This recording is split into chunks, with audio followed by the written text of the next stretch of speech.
Hello, and welcome to Law Talk. My name is John Celebrezze, and I'm the co-founder of the Celebrezze-Zangi Community Legal Education Project, as we call it, CZ-CLEP for short. Our organization provides continuing education about the judiciary and legislature to attorneys, judges, government officials, and the general public. As a career educator, I recognize early on how important legal matters are and how they impact our lives.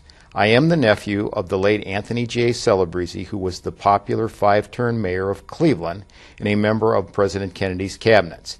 As a tribute to his lifetime commitment to the legal process, we dedicate this show. John's guest today is Veronica Perry, Chief Probation Officer for Medina County Adult Probation Department. In November of 2011, Veronica, along with Judge James Kimbler, launched a new program called the Family Intervention Program, designed specifically for single substance-abusing mothers. Let's join John and Veronica as they discuss this new innovative Medina County program. Veronica, welcome to Law Talk. Thank you, John. You've been here before. I have. It's been a couple of years, though, hasn't it? Yes. Okay, well, as I hope I invited you then, and will after this show, you're always welcome. Well, thank you. Our audience, of course, probably has already heard a little bit about you, but you are the Chief Adult Probation Officer for Medina County. We're here today to talk about a program which I understand you and Judge Kimbler are quite excited about, called the Family Intervention Program, correct? Yes. Yes. Okay, well, new programs are always pretty exciting, and those of us who, like myself, who practice law are always interested in ideas that come out of your department, because unfortunately a lot of my clients do wind up as your wards for a while, which they're usually pretty happy about, actually, versus the alternative.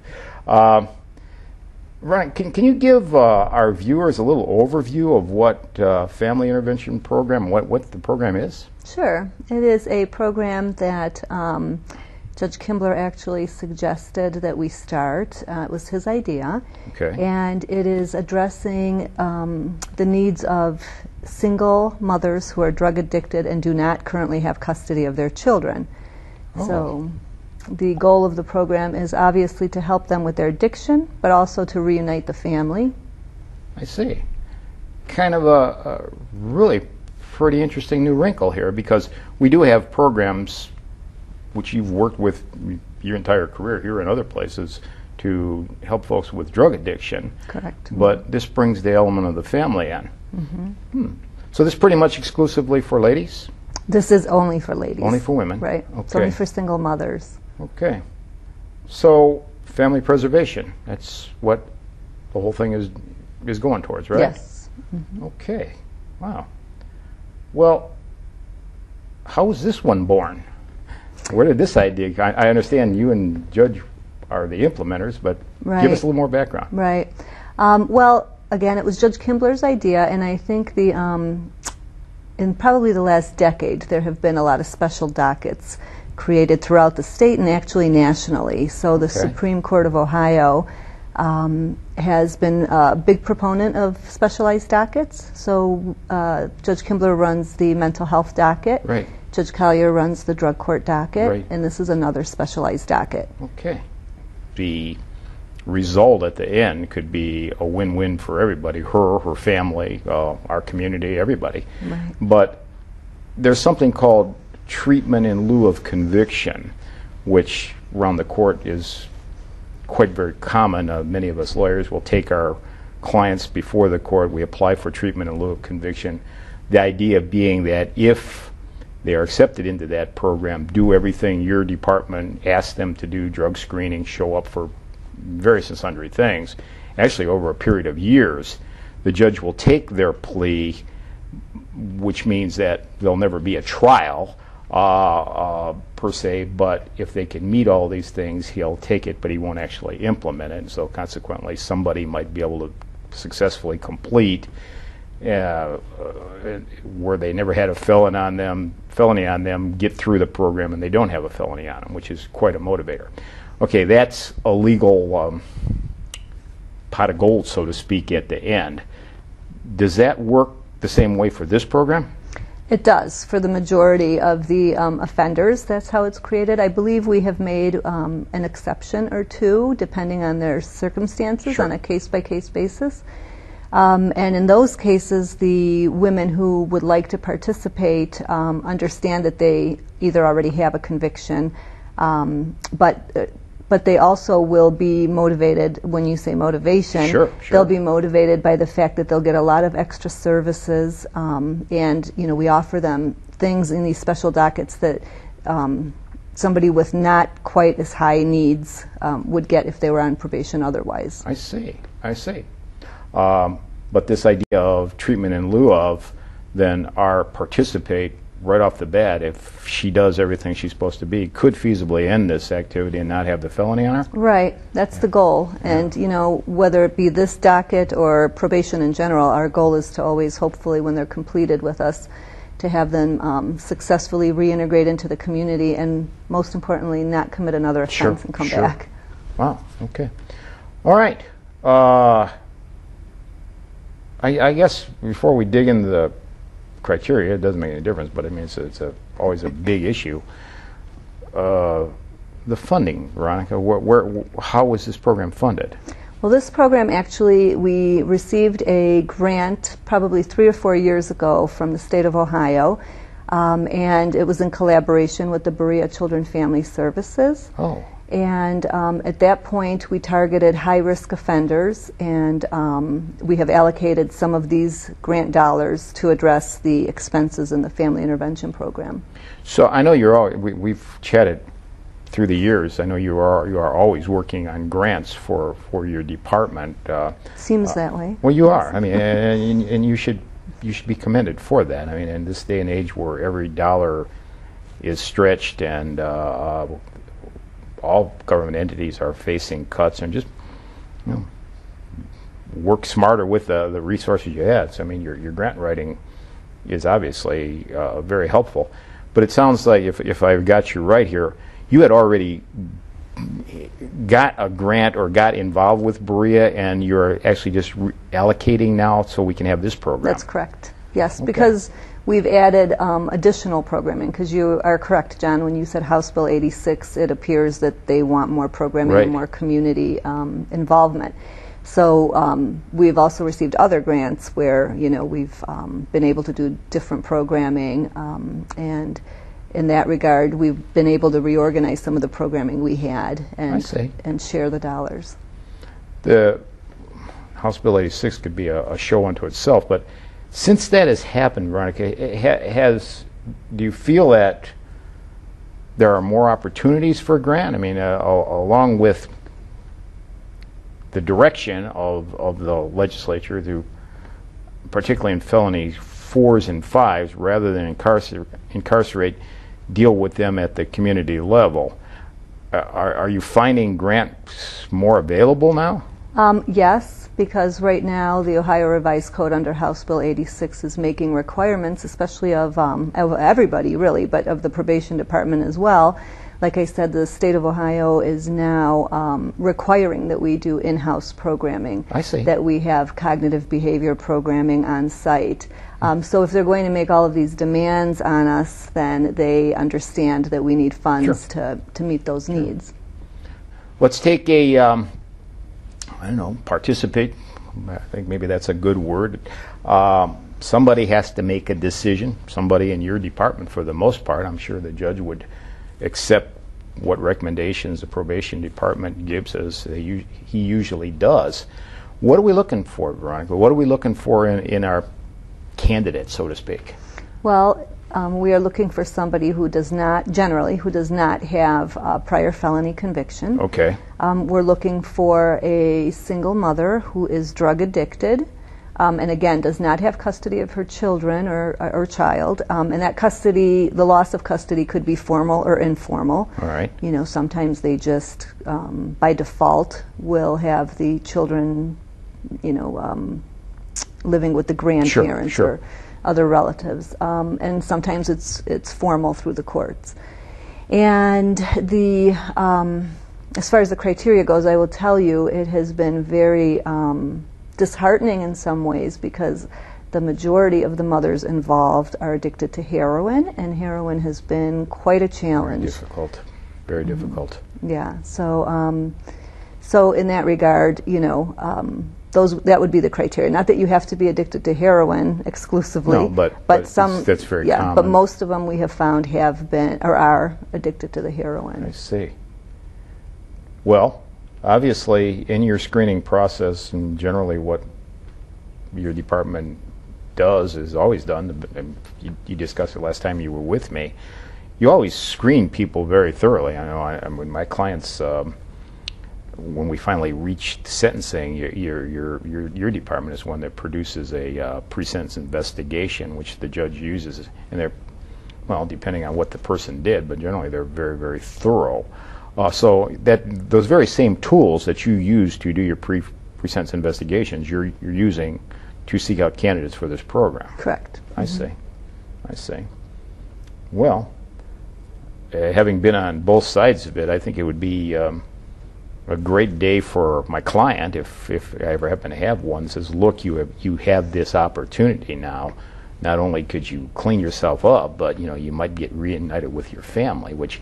And I know firsthand, I'm sure you too, albeit people make dumb mistakes every now and then, they still love their family. Right. And sometimes they just plain can't take care of them with their other issues. Right. Okay.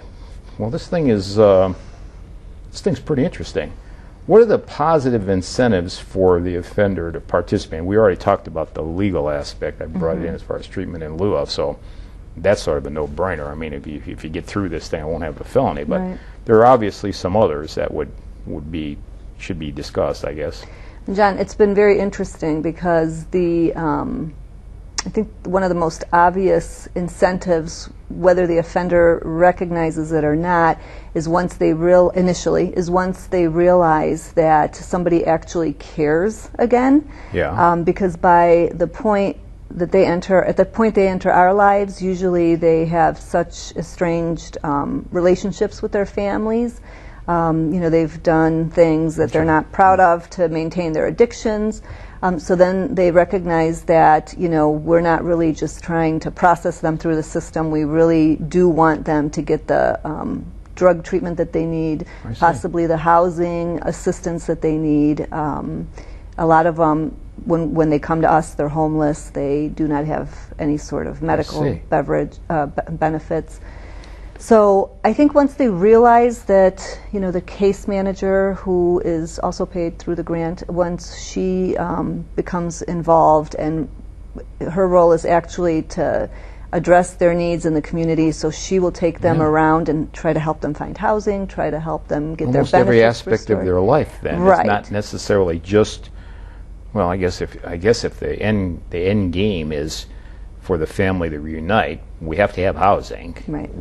Needless to say, the drug habit needs to be dealt with, and I imagine we'll talk about a little more specifics in a minute here. But I imagine you test them pretty carefully throughout. Almost all probationers are subject to drug testing, aren't they? Right, but these women are subject to much more drug testing. Yeah. So they're subject to, the program is in 3 phases. And the first phase, they will be drug tested probably twice a week. Their costs for the drug testing, which usually is pay-as-you-go process, Sure. Theirs will be waived for the first phase. And then they'll be drug tested. And then we also have a grant that we were awarded for home arrest and alcohol monitoring. Yeah. So we may put an alcohol monitor on them. So it's very intensive, the first phases. And then the second phase, if they do not violate any of the conditions in the first phase, then the second phase is a little bit stepped down, where they're getting drug tested once a week as opposed to twice a week, and we may take their bracelet off that tests for alcohol if they haven't tested positive.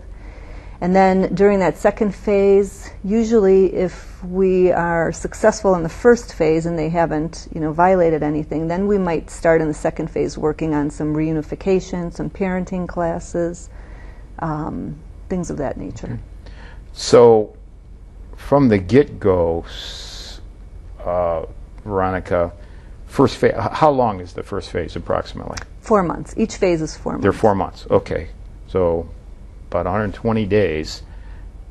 If that person is drug addicted and you're testing them twice a week, and by the way, that unto itself is wonderful. They don't have to pay for that because that's actually going to amount to some money. Mm-hmm. Okay, but would that be where they would be the most crucial time for them to, so to speak, screw up here? Yeah, to relapse, especially for the with the drug addiction. It's my understanding that there's a team of you that I think a member of your department, the judge himself, I think, sits in on this, the caseworker. Is it one time and you're out, Veronica, or do they have the opportunity for a second chance, or how would it work? Well, that would be entirely up to the judge. We do make a recommendation as a team, but if they violate any of the conditions, the judge will usually discuss it with the team, and then he will make the ultimate decision. Yeah. Well, it's a great opportunity for folks in this situation, but that's probably going to be the proof of the pudding right there. However, if you can get them through that first phase, then we get into the parent monitoring, as you said, possibly helping them with housing and whatnot. It all starts to come together that it might very well be possible. Very interesting. You're really making good use of your tools now, aren't you? I mean, I hang around the court all the time, and you mentioned the electronic monitoring. That's some kind of a device that actually I've had a couple of my clients involved with it, that they put an anklet or a bracelet on. You can the defendant could then go to their home, but electronically will always know where they're at. Is Correct. That right? They're monitored via GPS. Yeah, so, and sometimes the judge lets people do this in place as part of their bonding process. He will permit them to do that. I think they have to pay for part of that, though, don't they? They have to pay the initial hookup fee, which is $25 right now. Again, because we have a grant. Okay. When we did not have the grant, they had to pay for all of it, and it became unaffordable. Yeah, well, I can see what it would be. So you're using that with our family intervention participants. And then further, you said there's another one that could actually detect whether they're drinking? Yes, the alcohol monitoring bracelet. So this program sort of follows them home, right, Veronica? Oh, it does. I see. But once again, and we're going to talk about eChem in a minute too, technology marches on, and even into the life of the Medina County Probation Department is now playing a major role, right? Right. I would say proudly that we're very much... well, you should be. I mean, I agree. Yeah, we're very much proponents of the technology, and you can't fight it. No. I gave up fighting it. I try to keep up with it, but I mean, you're right. You can't fight it. I mean, and any of us that are raising children will be reminded all the time that of the era that we now live in. I'm sure that happens to you too. Why would anybody not want to participate in this program? Because it's very intensive. And if they're not ready to face their addiction and want treatment, they know they're not going to succeed. So they don't want to have to be subject to, coming to see us twice a week for drug tests, to meeting with the team every other week, being subject, to. So if somebody was given the opportunity to maybe not be stuck with a felony, reunite with their family, kick their drug habit, all with a heck of a lot of good support by you and all the people. How many people are in your department? In the department, I think there's about 14, 15 of us right now. Yeah, come personally to know a lot of them. They're fine folks. Thank you. What? But they would turn you down, or would you would take a chance on them and see if they get kicked out? How would it work? Well, we try to gauge that, John, by our initial interview with them. If they have motivation to be in the program, they will usually succeed. And I think if you explain, again, the incentives to them and the rewards at the end, then they're usually apt to participate. I see. It's definitely, though, a one-by-one process. Oh. Your social worker, your caseworker, the judge, everybody is thinking about whether you get offered a slot in this or not, right? Right, okay. Right. The $64,000 question. We're talking about technology, and I saw this come up in Actually, I think Kate Feeks, our reporter, interviewed you and she wrote a piece for it, which I was reading, and it'll eventually will be published on the internet under our CZ Clip website. What's ECAM? ECAM is yet another grant that I can take no credit for. It's through Wright State University, and they were awarded that grant. And they provide drug treatment through the internet. So they approached us probably about a year ago and asked us if we would like to participate. And they explained that they're ODATA certified, which is the state certification that they need for drug and alcohol services. And then they also explained that they have done studies as a university to prove that there is nothing lost in translation with body language or any of the other important factors when they are doing their treatment on the computer. So they can do an assessment. They will do an assessment on the computer with the individual. And then if the individual is determined in need of treatment, they will continue and they will counsel them one-on-one through the computer. And then the last phase of that is often in treatment policies and procedures, I guess, is a group effort at the end. So what you're saying, Veronica, at some point in time, our participant, as I call them, could be in their apartment, in their home, as long as, or I guess could be down at your shop for that matter, but wherever a computer would be, it's just the participant in the computer. Right. It is the participant. You have to have a high-speed internet line. And the Wright State University will send you a webcam, if you do not have one, at their expense for your computer. And then they will also give you a headset so that because of HIPAA rules, the privacy laws, they'll give you a headset that you can put on so nobody else can hear their conversation. So we have our participant in her apartment in Medina with the necessary apparatus, and our counselor is at some remote place. Is it coming out of your office or? No. The counselor is at Wright State University. It's actually at Wright State. So there's a drug alcohol specialist probably talking to her, and counseling them, just like when we would send people to a local facility. Right. Well, I guess right off the top of my head, one advantage I guess I would see to that. Sometimes the greatest intentions, but they still backfire. When you let folks that have had drug issues go for counseling and turn up in the same facility as other people, their peer group, oftentimes that turns out to be disastrous because they see each other and collectively they get themselves in trouble. And I guess it would never happen with this, would it? Right.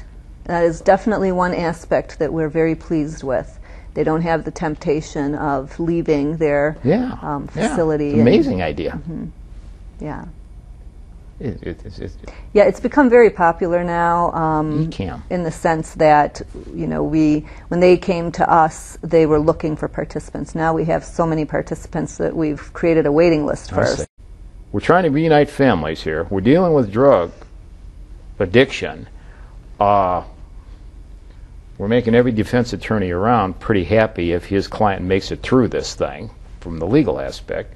And now technology comes in and tries to give them the cleanest and best form of counseling they can without sort of polluting the process of peer pressure or whatever. Right. And there's absolutely no expense to them for that treatment. Because it all comes through the grant. Right.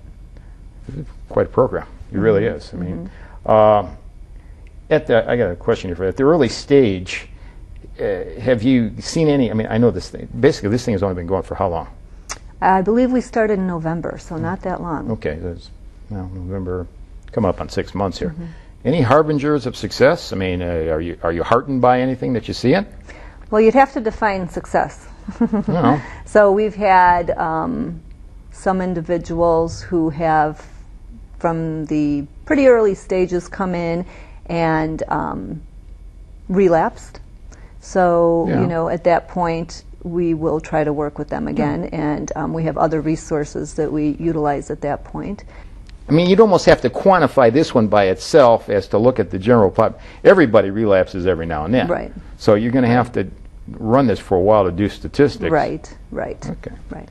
So, we've had success in the sense that we've had some of them reunited with their children I consider that a huge success. Sure, absolutely. And then they've had some stumbling blocks along the way, but the program has not been in existence long enough to see if... You just have to monitor it. Yeah. Well, hopefully we can talk again about this maybe in a year when we can actually start to have some statistics, but and good ones. Yes. I mean, for the people that would come through, and it does, frankly, put your department head and shoulders. I mean, you're doing a good job here to recognize at the end the judge as well, recognize where if we can get families united, we probably break the cycle, so to speak, of criminal activity, which is oftentimes unfortunately tied to drugs. I got one more question for you. This is really a special document, a very unique program, but are there any other, we've had Judge Collier on to discuss obviously the drug court, but in Judge Kimbler's court or in Judge Collier, is there anything else that is akin to this thing or that you've ever had experience with? Well, Judge Kimbler runs the mental health docket as well. Yeah. I don't know if you've had him on to discuss that. We never discussed it. You mentioned it in passing last time you were here, but this program we're talking about, I mean, I'm sure they're both fine programs, but this one is actually even more intense than that one? Yes. I Yes, see. because of the severe drug addiction. Sure. Yeah. Okay. Well, Veronica, we certainly thank you for being with us today. The invitation is always here. In fact, I'd love to have you back in about a year to see if we could talk about some success here, but truly a unique program, and congratulations to you and all your crew down there that run our probation department. Thank you, John. Comments made by John's guest on Law Talk are solely those of his guest and do not necessarily reflect the views of Celebrezze Zangi Community Legal Education Project. To view this show and others, go to www.czclep.org. In the Wandsworth area, a complete listing of dates and times of this broadcast, tune in to WCTV Channel 15 or log on to wandsworthcity.com and follow the links to WCTV. At CZ we're devoted to the education of today's legal issues. Fueled by the public's keen interest in our legal system and current events, CZ is dedicated to the educational venues aimed at enhancing the understanding by all citizens, regardless of age, education, occupation, or wealth. A function of the Celebrezze Zangi Community Legal Education Project.